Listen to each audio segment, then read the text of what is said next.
7th chapter of St. Matthew, and let's begin reading at the 24th verse. Therefore, whosoever heareth these things of mine and doeth them, I will liken him unto a wise man which built his house upon a rock. And the rains descended, and the floods came, and the winds blew and beat upon the house, and it fell not, for it was founded upon a rock.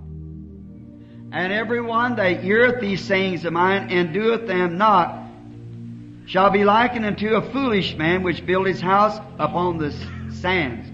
And the rains descended, and the floods came, and the winds blew and beat upon the house, and fell, and great was the fall of it. Jesus was speaking here of a coming storm which has got to strike every man and every woman that's born in the world. There's just no way out of it. That storm will strike you sometime or other. And it depends on what kind of a foundation that you have, whether your house will weather it or not. There's been many lives saved because of preparation for storms. And there's been many a life lost because of failing to take heed to the warning of storms that's coming. Not long ago, I was told of a story that happened, I believe I read it in a newspaper, down in Florida. They have many great storms that sweeps through Florida. Typhoons that come in off the sea and brings the water for city blocks up into the city and sweeps out everything.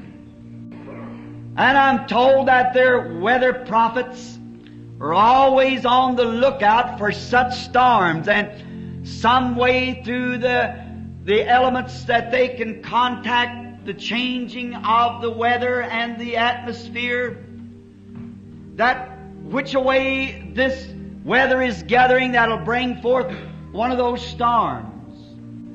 I could stop here and preach for an hour on that. That it takes a greater storm that's coming. It takes a higher wind to turn that storm. So is it today. And we all know that we've got an oncoming storm. And the only wind that I know that can turn that storm will be that rushing wind that fell on the day of Pentecost. I'm told that there's men even in the city now speaking against communism. And they should be. But just speaking against it isn't enough. We've got to find how to turn the thing. And then there's only one thing that can turn that storm.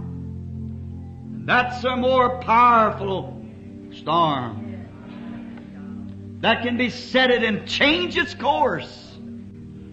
And these prophets of the weather in Florida are pretty accurate with their prophesying. They are set for that purpose, to warn the people. I was reading, or forget just now, I believe it was in a newspaper, of a storm a few years ago that was on its way across Florida, central Florida. And all the regions around Okeechobee was warned. I just left there about 5 weeks ago. And there was a neighbor man who kept in contact with radio all the time because of these storms, and he was a very renowned Christian. And he heard that the great typhoon was coming that way, twisting down trees, and everyone was warned to get to safety. And he thought of his neighbor who had a chicken farm and some light buildings with their chickens in them, their brooder houses and so forth, and their pens were all that they had in life was tied up with these chickens of their living. And he rushed quickly, frantically up to the gate and stopped his car and jumped out and said to this fellow, "Take all the chickens and put them in your storm shelter, and you rush over to mine, because there is coming a typhoon or a storm that's going to twist everything down." And the man stood and looked him in the face and laughed at him and said, "Nonsense. I've heard them predict such things before, and it never did happen." And the Christian neighbor was so excited, he said, "But what if it does happen?" We hear remarks like that along the line. I've heard of this is going to happen and that's going to happen, but it is going to happen one of these days. And it behooves us to listen to every warning. But this man said, "I have no time for such foolishness. I raise chickens and I have no time for such." And he cried out. The neighbor said, "In the name of God," he said, "leave those chickens alone then, John, and come quickly, you and your family, if you don't want to believe it. Let your family come." And he said, "I will not have my children to be excited over a few radio warnings. My children, I have decided, will live as I live.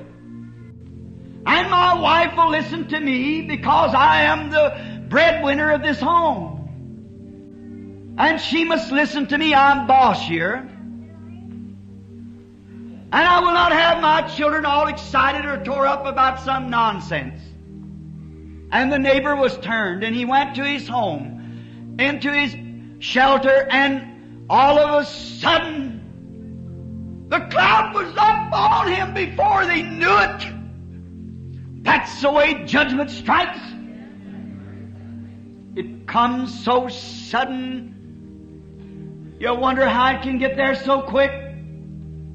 How I've seen cruel man who once cursed God fall and scream and say, "How could you treat me this way?"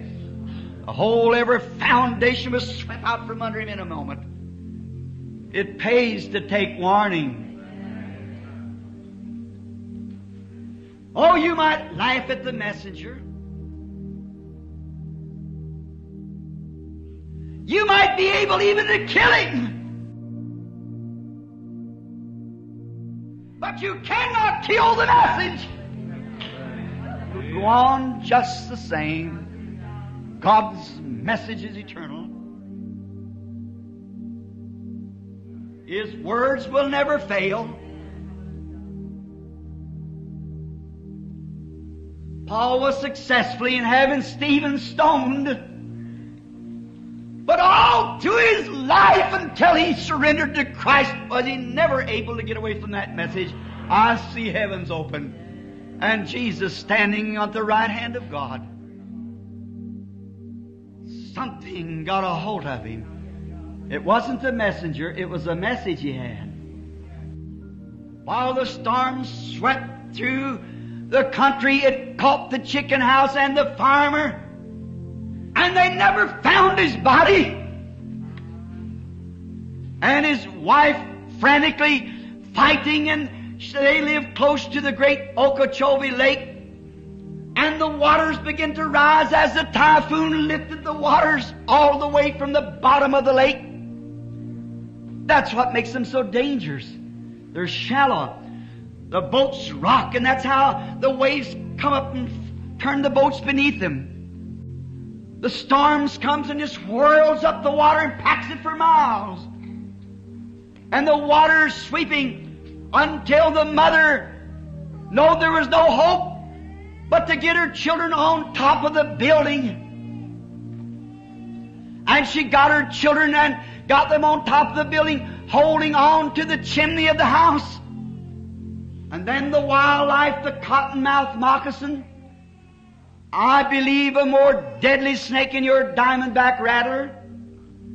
They was crawling for safety, and they come on the roof with her.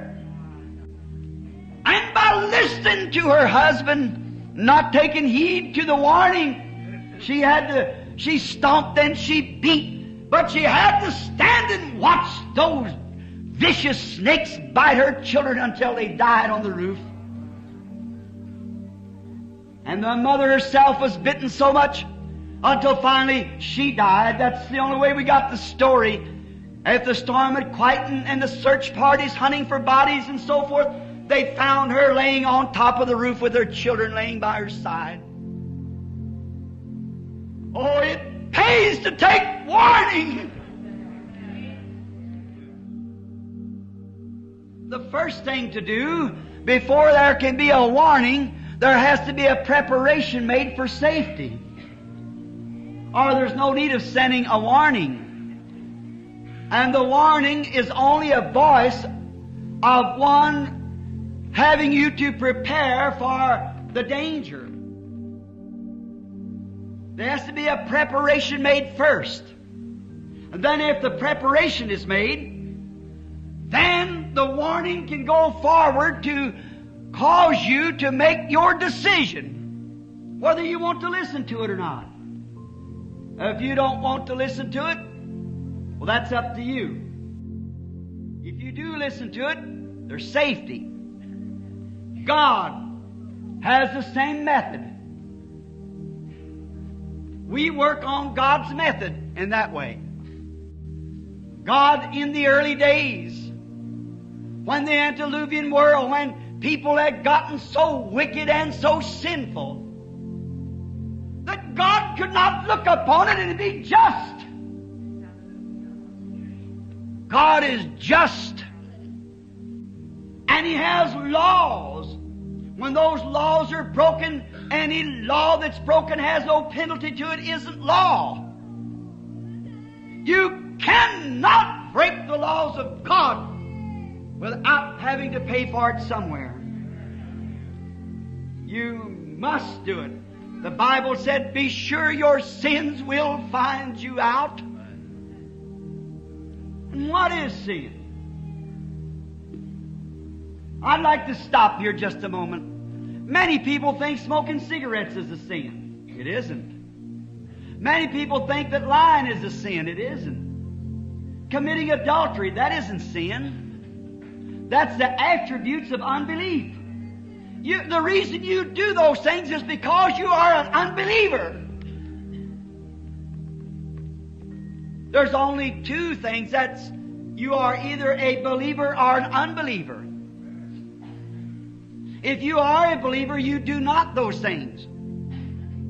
If you do them, I don't know what kind of profession you have, but if you do that, the love of God isn't in you. The Bible said so. We've got too much profession without a possession of it. Too many saying and not living it. I think even we have too much practice on sermons and not living enough sermons. It'd be a lot better if we lived our sermon. Each one of us would be a minister. It's better to live me a sermon than preach me one. The Bible said that you are written epistles of God read of all man. So it's best to live the sermon. Sin is because you believe not.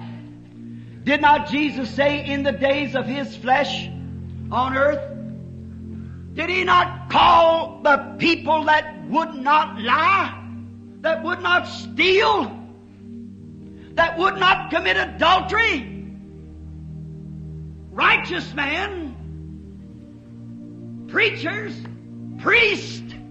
He said, you are of your father the devil, because they believe not on the Son of God. He that believeth not is condemned already.